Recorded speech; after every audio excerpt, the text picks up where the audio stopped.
Okay, so yesterday we talked about Native Americans of the Southeast. We talked about the first European settlers. Where did they first settle in the Southeast? Victoria? Smith? Along the Atlantic coast. Along the Atlantic coast. But then after a while, people had settled all along the Atlantic coast in both the Southeast and the Northeast, so they started moving west. Where did they cross the Appalachian Mountains? Somebody other than Smith. Where did they cross the Appalachian Mountains? Carla? Cumberland Gap. At Cumberland Gap. They found a way to go around and through the mountains instead of over. So it was a lot quicker and a lot easier. Still not easy, but easier than going over the mountains. And now they're starting to settle further west. Zari, please read first on page 187. Life in the highlands. Most settlers who crossed the Appalachian Mountains wandered the land to farm. Some also sought adventure in unsettled regions. So, there were a lot of people starting to live along the Atlantic coast. There wasn't too much room for farms. They wanted areas to farm, and then some people just wanted an adventure. They wanted to go somewhere where they didn't think anybody had been before. Zari, keep reading. The Appalachian culture. Imagine a mountain region in a time before modern roads. Travel was so slow and difficult. Transporting goods into and out of the region was even harder. How did this affect life in the region? Think about it. How did they travel back then? How did they travel back in the 1700s and early 1800s? Mason? Canoes. On foot? Well, by this point, they weren't traveling on canoes. Can you go up a mountain in a canoe? No. So either on foot, these are the settlers. These aren't the Native Americans. We're talking about the settlers now. We're past that. Zadie? On foot? Or on horseback. On horseback? What if they needed to carry a lot of supplies with them? Lena? A carriage. A wagon. Not quite a carriage, but a wagon. But there were no roads. So imagine if you've ever been on a trail anywhere. Shelby Farms, Overton Park, the Great Smoky Mountains National Park. Imagine a trail that's not paved. It's rocky. It's bumpy, unless you're on a really, really good one that's well maintained. But for the most part, they're rocky. They're bumpy. They're made of dirt. So imagine taking a wagon with wooden wheels over that. And that's only if you're going somewhere someone's been before. Imagine going through the woods with a big wagon with all your supplies. What is somebody going to have to do out in front? Colin? Like clear the path. Clear the path, chop down trees, chop down bushes. Because think if you're in a really dense forest. A wagon's not going to fit through those trees, but they had to find some way to get all their supplies. Yeah, some of it could be carried in bags on somebody's back or on their horse. But a lot of stuff, if you needed a lot of stuff because you were moving, you had to take a wagon. So imagine how hard that was. Read next. Zadie. The history of the Appalachian, or the Appalachian region, tells the answer. Early settlers there made almost everything they needed. This included their homes, clothing, and furniture. They even made their own entertainment. Pause. So some people were like, most people were like, it's not worth taking a wagon. Up until this point, most people were getting supplies to other areas by taking it through wagon. But that was before they had to cross a mountain. So now, instead of waiting weeks and weeks or even months for supplies, they started making everything on their own because after a while they couldn't wait. They had to start making it all on their own. Keep going, Zadie. Some people became storytellers. Others developed a new style of music and made instruments to play it. In these ways, the people of Appalachia created their own culture. Good. So their lack of being able to get to anything created their own culture. People couldn't. Like, think of, if you've seen an old movie, like that takes place in the 1800s, maybe people went to a circus or something.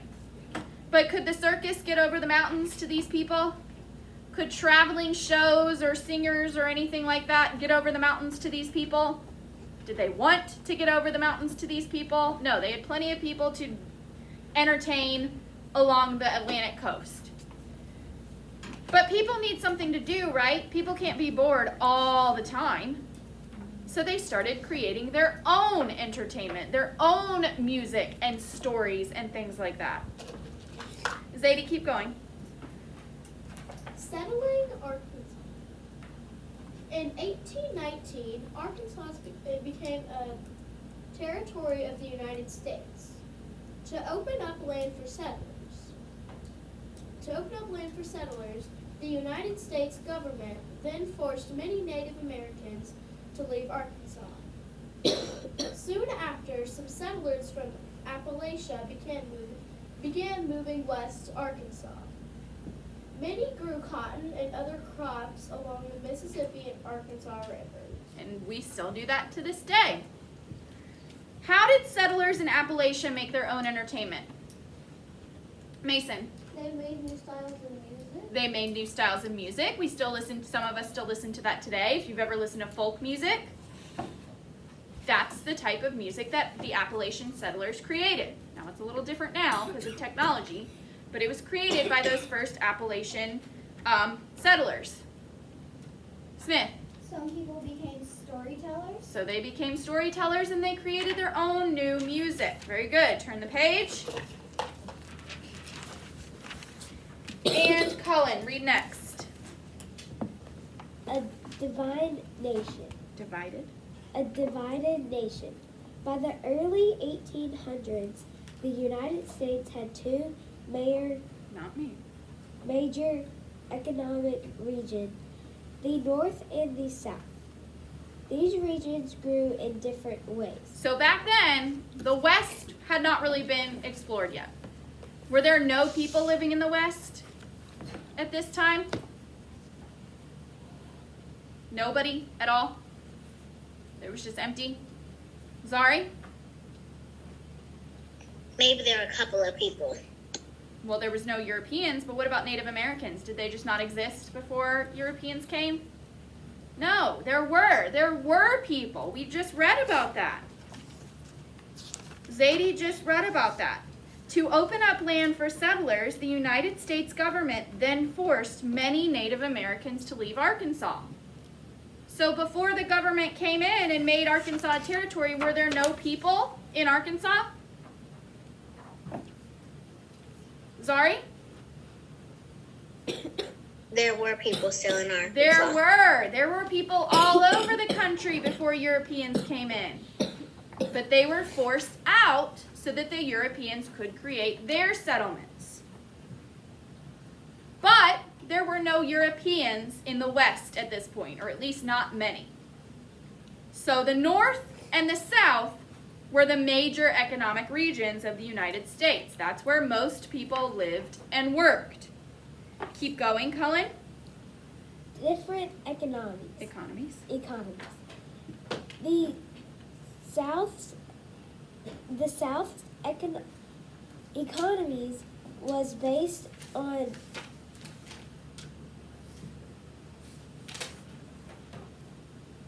agriculture. Many farms Many farmers grew cash crops such as cotton and rice on large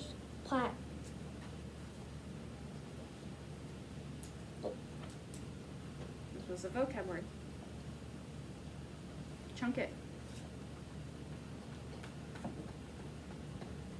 Plantation. Plantations. You're adding syllables in there. Plantation. Cash crops are crops raised to be sold. What's our next vocab word? Cash crop. Cash crops.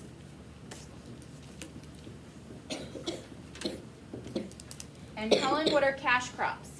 Crops raised to be sold. Crops raised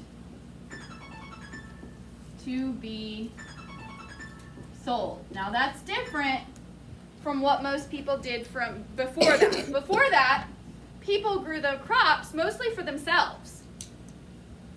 But around this time in the late 1700s and early 1800s, people started creating farms not only to feed and clothe themselves and their family, but to sell to other people. Because think about it, people were starting to settle in cities.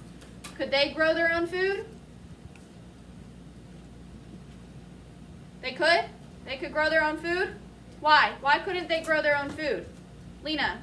No, they could not grow their own food because there's so many other buildings. There's nowhere to put the food. Good. People were starting to settle in cities. Cities were starting to get bigger. There was no room to grow their own food and crops. So that's when cash crops came around. What did the South have a lot of where they could grow food? Zadie? A lot of land. A lot of land, a lot of space.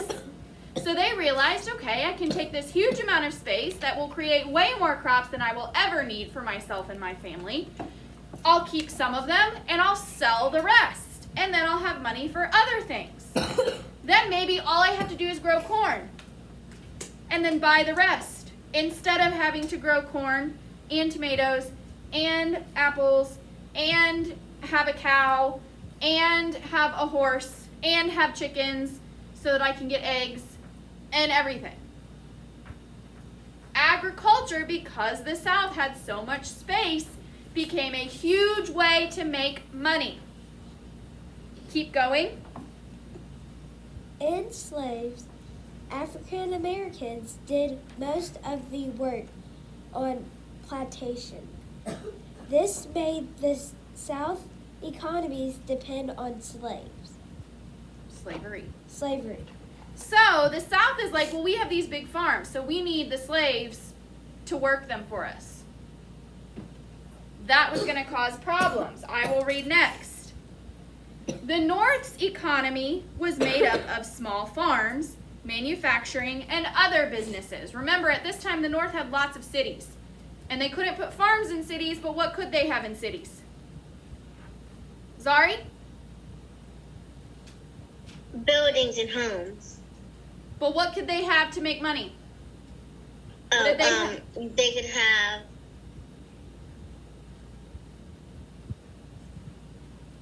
Lena? Jobs, Where? factories. Factories. They didn't have space for farms, but does a factory need as much space as a farm? No, they just need a big building, but they don't need a massive amount of land. So the North's economy was made up of small farms, manufacturing, and other businesses. It did not depend on slave labor. In fact, by 1819, slavery was outlawed in all the northern states. So this is where the trouble starts. The South is like, oh no, don't expect us to do all the work. We need these slaves to do the work for us. And the North is like, we're doing just fine without slaves. You don't need to enslave other people. And the South is like, don't tell me what to do. And then what do you think happened? Carla. They had a war. They had a war. Which war? The Civil War. Let's look at this map up at the top called The Nation Divided, 1861. Oh wait, let's wait a little bit actually, because we're not there yet. Okay, I'm gonna keep reading. The Missouri Compromise. In 1819, the 11 southern states allowed slavery. The 11 northern states did not. So right now, it's even. 11 allow slavery, 11 don't. In that year, 1819, Missouri asked to join the United States as a slave state. That means Missouri was like, hey, we want to be a state too, but we're going to allow slaves. Hope that's okay. Which this would give the nation more slave states than free states. The free states are like, no, that's not fair. Kingston, read next. Loudly. Congress debated the issue. Then in 1820, Henry Clay, a member of Congress from Kentucky, found a solution.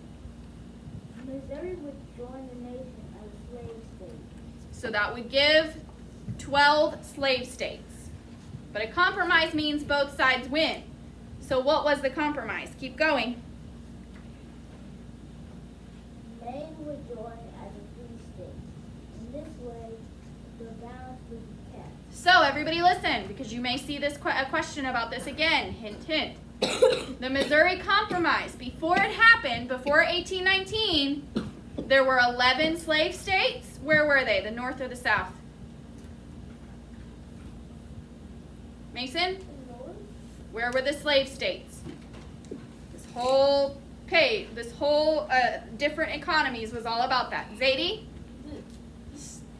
South. The South. And then up north, there were 11 free states.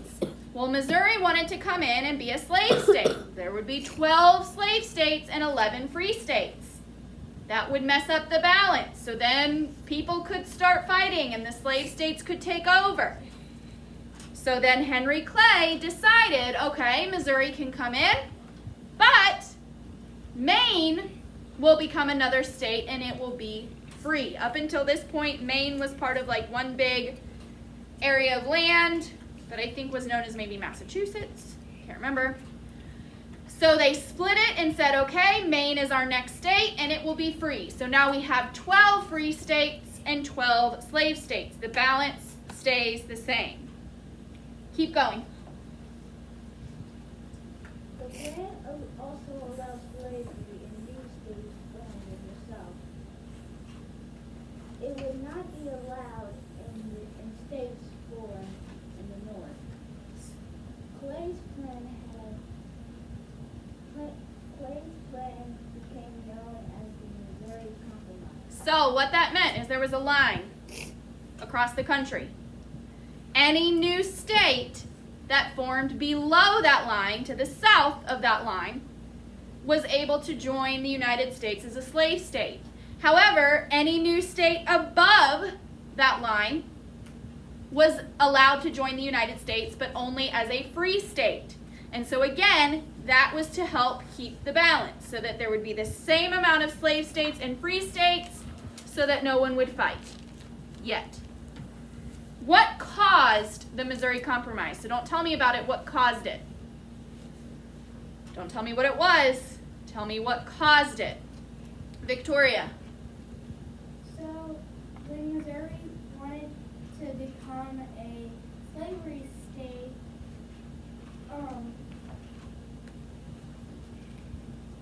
What would happen? Maine was going Well, that is the Missouri Compromise, but what caused it? You were on the right track, but then you added to where you told me what it was instead of what caused it. a slavery state. There you go.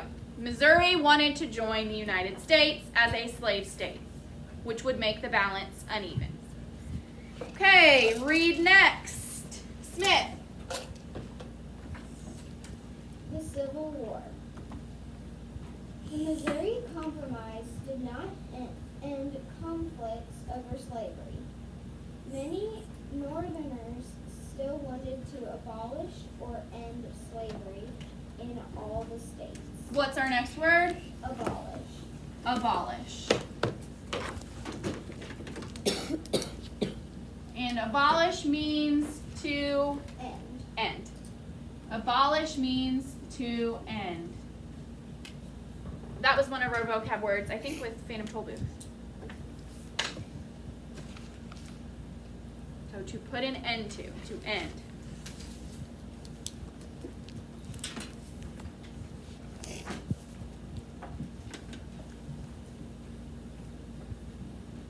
Keep going. In 1860, Abraham Lincoln was elected president.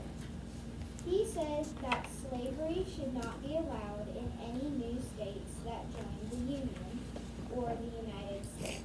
So what's our next word? Union. Oops, it's capital. And what is the Union? The United States. The United States.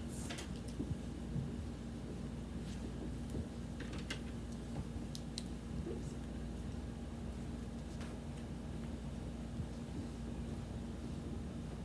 The United States.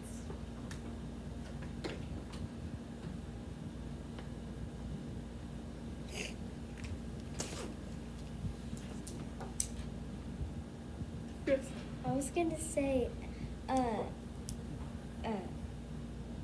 mind. I'll ask you later. Okay, keep going.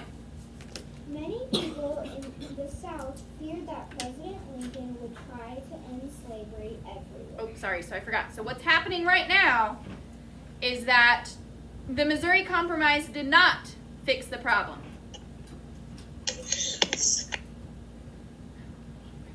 The Missouri Compromise did not fix the problem because, yes, there were an equal amount of slave states and free states, but the Northerners still wanted to outlaw slavery.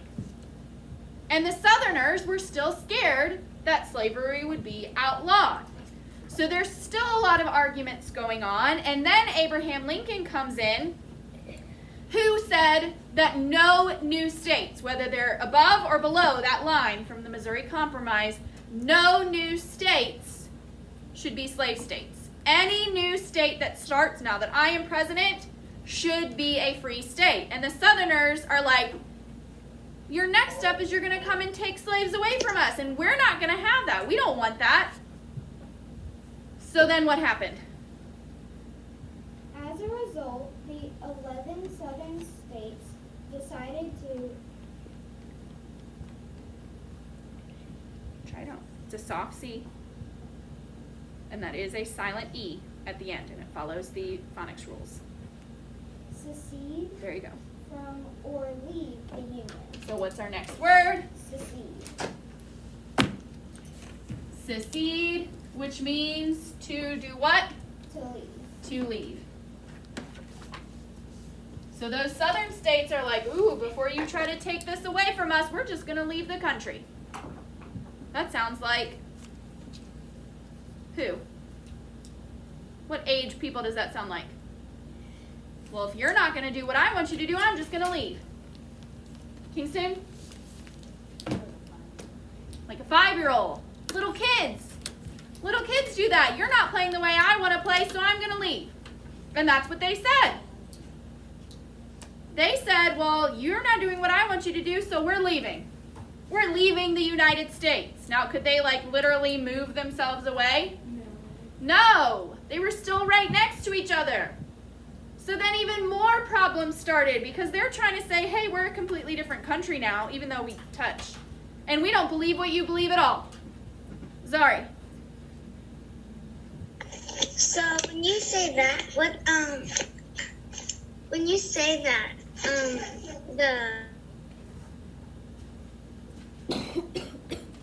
Oh, you froze.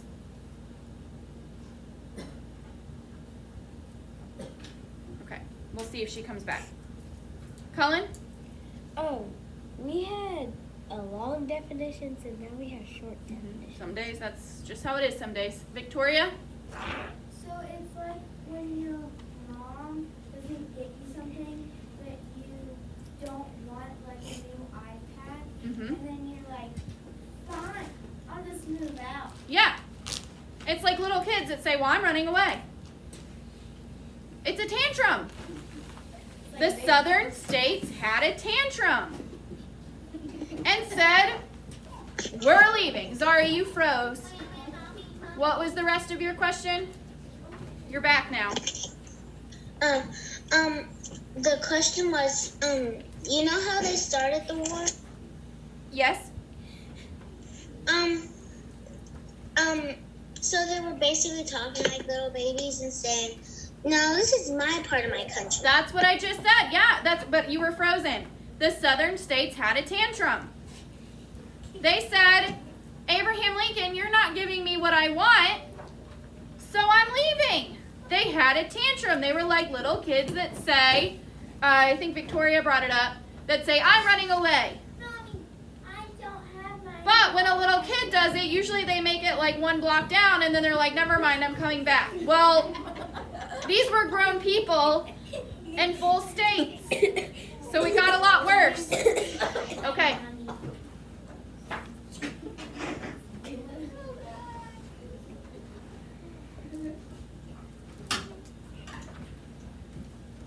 Smith, keep going.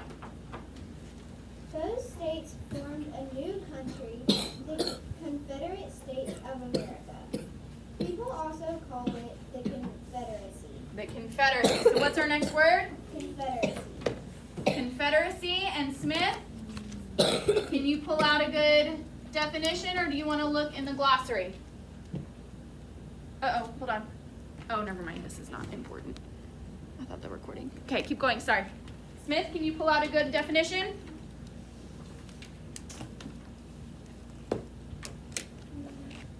The Confederate States of America. Okay. Confederacy is the Confederate States. Ouch. Let's add the United States of America to the Union. And the Confederacy was the Confederate States of America. So you should have lots of room to be able to add of America to the Union definition.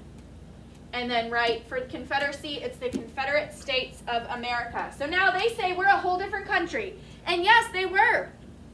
They followed the law, and they were able to call themselves a whole different country.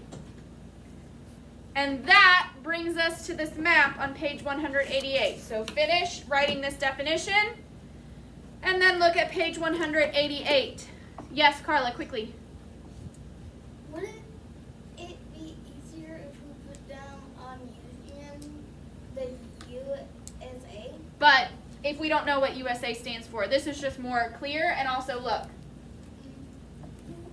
It shows it's the same. Okay. And they did that. They became a new country. And now let's look at the map on the top of page 188. This shows us the nation divided. Remember, divided means broken up. So we have these orange states, the dark orange states, which are what? Carla. The dark kind of orange states are the Union states. The Union states. They were states. They had been admitted to the Union. They were part of the country. We still recognize them as states today, but they were part of the United States of America. They were the free states.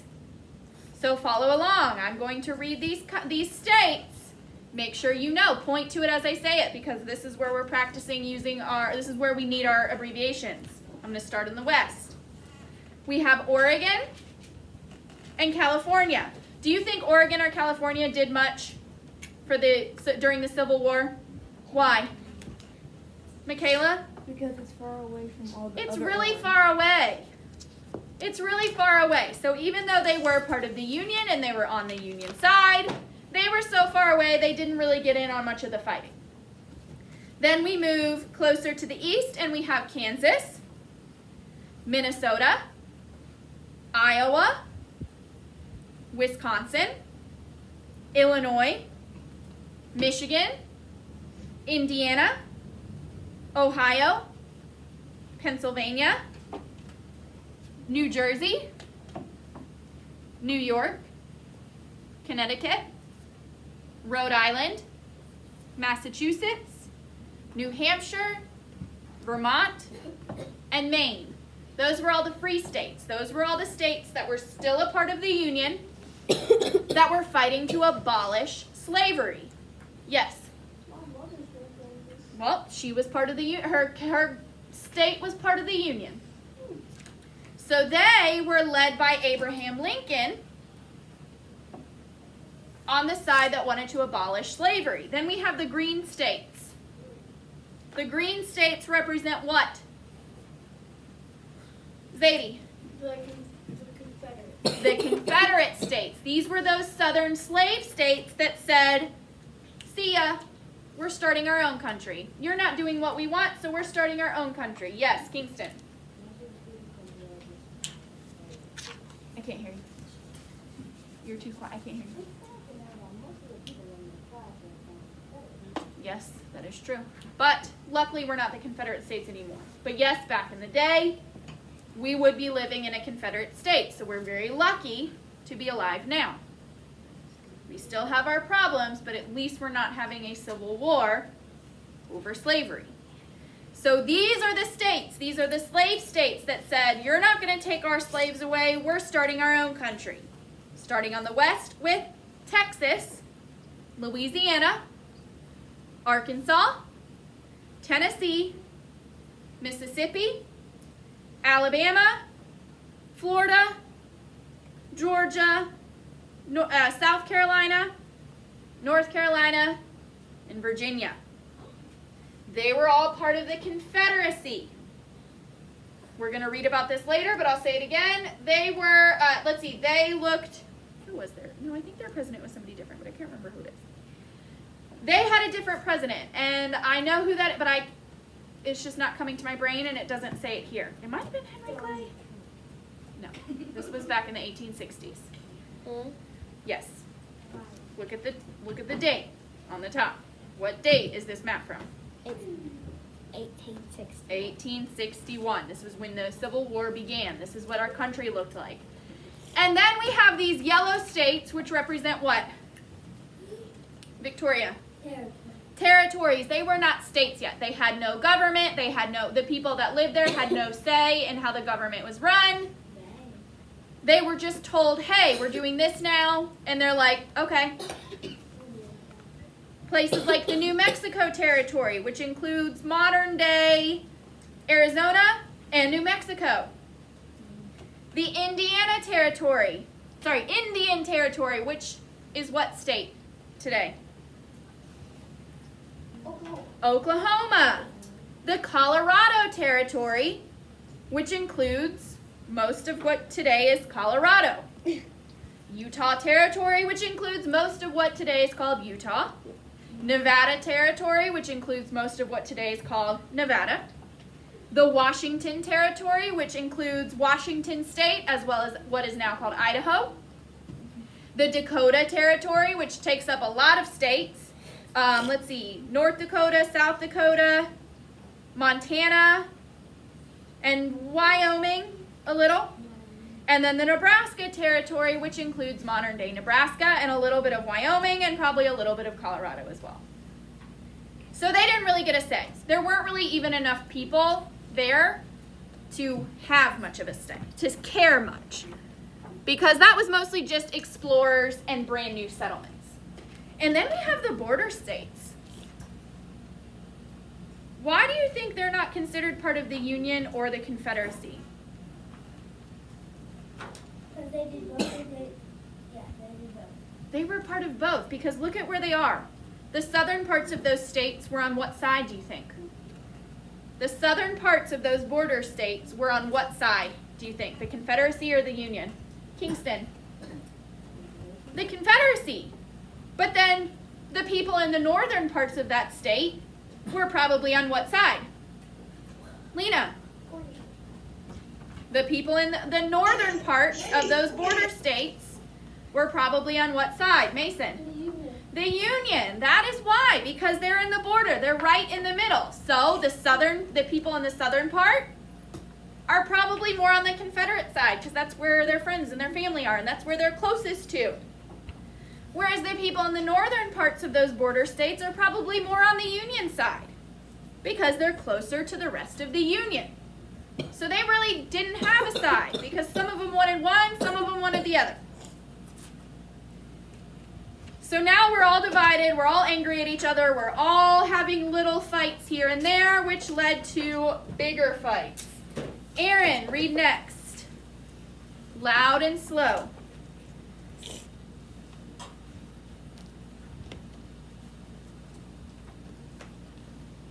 On April 12th, Louder, louder.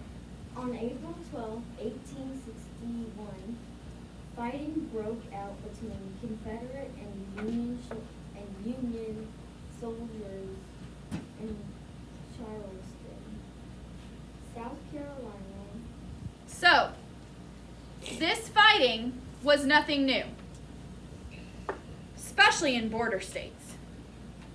People were always getting in fights over whether there should not be slavery or whether there should be slavery. But there was something bigger about this fight that did what? Aaron? This event marked the beginning of the Civil War. A civil war is a war fought between groups of people of the same country. So, our next vocab word is what? Civil War. And notice how when we're talking about the vocab word, it's lowercase. Because there are civil wars, there have been civil wars all over the world. But when we talk about the Civil War in the United States, we capitalize it because that's the name of that specific war. So, a civil war is what, Aaron? A war fought between groups of people in the same country. A war fought between groups of people in the same country. So we all lived together at this time, but we were on two different sides. So there was a civil war. Now remember, this is important. A civil war, there was not just one civil war. There's been lots of civil wars throughout history. But there was one civil war in the United States, and we call that the capital letter Civil War. Does everybody understand the difference? But there have been lots of civil wars throughout history. There's probably, pretty sure, there's one going on right now. I think. Not in America. Not in the United States. No, not in the United States. Because civil wars are just wars between people, groups of people in the same country. But the capital letter Civil War is the one that happened in the United States from 1861 to 1865. Okay, Aaron, keep reading. For the next 4 Louder. years, for the next 4 years, the Union and the Confederacy fought a terrible war in which more than 600,000 soldiers died. On April 9, 1865, the leader of the Confederate Army, Robert E. Lee, surrendered to Union General. That Y sounds like a short I. That U is long U. Ulysses. Ulysses S. Grant. The war was over and more than 4 million enslaved African Americans were freed. So, the whole war was between the Union, who wanted to abolish slavery, and the Confederacy, who wanted to keep slavery. In the end, after 4 very long years, from April 12th, 1861 to April 9th, 1865, they were fighting.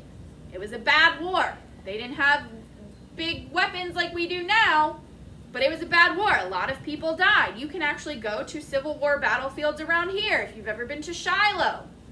That was a Civil War battlefield. It was very, very bloody. But eventually, the Union won, which means we do not have slavery today. Yes, Zari. On my side where it has your name, there's always like a little. Okay, Kingston, quickly. What? Unfortunately, that's true. Fortunately and unfortunately, people have free will, so they're able to believe whatever they want. But if we listen to the right people, and we listen to God, then we'll believe the right things. Ethan. Do you know what Mississippi looks like? Do I know what Mississippi looks like? Like the state? Yeah? The shape of it? Yes. It looks like Fort Simpson. Okay. Well, that's not what we're talking about right now. Mason. You look at those printed on the $50 bill. He is. He's on the $50 bill. Because after he helped to lead the Union to defeat the Confederacy, he was elected the next president after Abraham Lincoln. Victoria. My great-grandfather was actually in World War II. Okay, but that's something completely different. We're talking about the Civil War right now. So the Civil War comments only, please. Colin. I was going to say, what was their first state? Delaware. Yes. Is there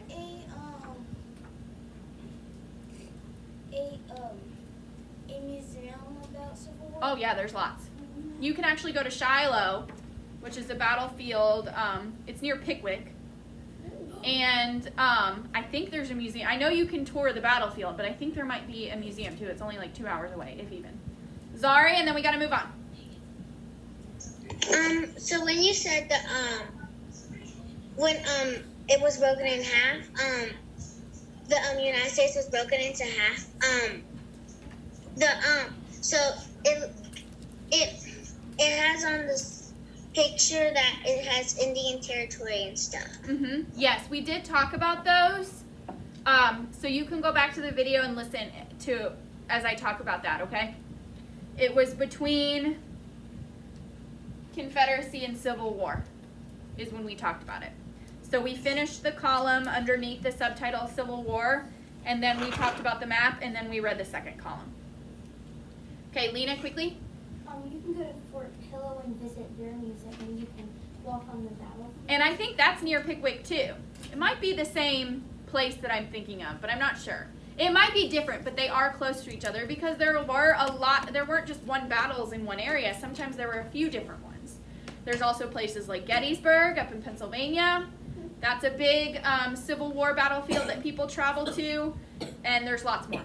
But Gettysburg is probably the most well-known across the whole country. But Shiloh and Fort Pillow are ones near us that we can go to and learn more about the Civil War. Okay, turn the page. So now we're after the Civil War, and things start to change because African Americans are no longer slaves. However, they're still not treated well. Carla, read next. Social changes. Loudly. Social changes. Manufacturing continued to grow in the North after the Civil War. Agriculture. Agriculture, however, remained a big part of the South economy. So, even though we had this big war, our economies still stay the same because up north we still have the cities and the people. So factories are still major sources of employment. And in the south we still have all this land. So farms and agriculture are still a major form of employment. Keep going. To earn a living, many free slaves rent land to raise crops. Because they had no money, they paid for land with part of the crops they grew. Other slaves moved to cities in South and the North. So there were, what did it say? More than 4 million people that were released from slavery. Well, they still needed to work, so some of them moved to big cities and got jobs in those factories. Some of them still went to work on farms, But this time, they got to have their own land. And they got to choose what to do with most of the crops. Sometimes they did have to pay the person that they were renting the land from with the crops that they grew, but then they were able to sell the rest of them to people to get their own money. Okay, read next. Michaela. Even though Little louder. African Americans were now free, life was difficult for most of them. They were still not treated as equal to white Americans. Even so, many African Americans continue to be important contributions to society. People like George Washington Carver in the picture, who was a scientist whose work led to advances in agriculture. So even though they were not treated well, a lot of them were able to get jobs where they were still able to contribute. Even if they weren't getting the recognition, we try to give that to them now. And who came along? Who were some of the people that came along trying to make it better for African Americans? Ethan? Martin Luther King. That's right, because you wrote about him. Mason? Anybody else that you can think of? There were lots of people. Well, Abraham Lincoln had already died by this point. Carla?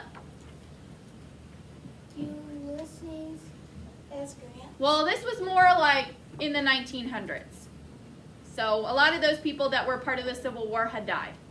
Smith? Rosa Parks. Rosa Parks. Zari? Ruby Bridges. Ruby Bridges. Smith?